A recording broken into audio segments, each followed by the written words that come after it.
67 కోట్ల మంది వానరులు మహావీరులైనటువంటి వారు రామలక్ష్మణులతో కలిపి పడిపోయారు. ఒక్క వానరుడు యుద్ధభూమిలో లేచి తిరుగుతున్నవాడు లేడు. ఇంద్రజిత్ శక్తి తెలుసు కాబట్టి విభీషణుడు వెళ్ళిపోయాడు, దొరకలేదు. స్వామి హనుమ ఏ అస్త్రము చేత బంధింపబడరు కాబట్టి హనుమ ఒక్కరే ఉన్నారు.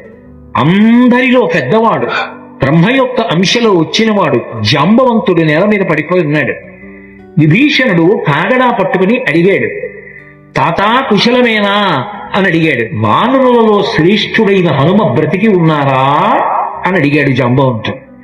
విభీషణుడు అన్నాడు, తాత నువ్వు అడగవలసినది రామలక్ష్మణులు కుశలముగా ఉన్నారా అని అడగాలి. హనుమ కుశలముగా ఉన్నారా అని అడిగారేం తాత అని అడిగారు. మొత్తం వానరులు రామలక్ష్మణులతో కలిసి పడిపోయినా కూడా నష్టం లేదు. హనుమ ఒక్కరు బ్రతికి ఉంటే మళ్ళీ అందరూ బ్రతుకుతారు. అందరూ బ్రతికి ఉన్నాం, హనుమ ఒక్కరు పడిపోతే బ్రతికి ఉన్న వీళ్ళందరూ పడిపోతారు.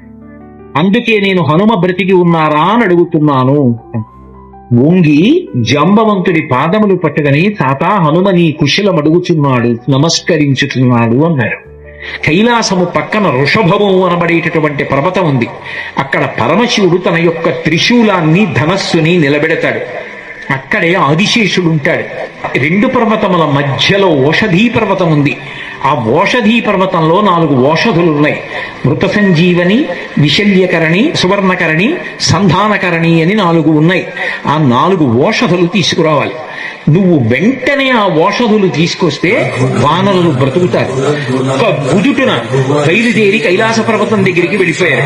ఈ స్థానములన్నీ చూశారు. వృషభ పర్వతం దగ్గరికి వెళ్ళారు.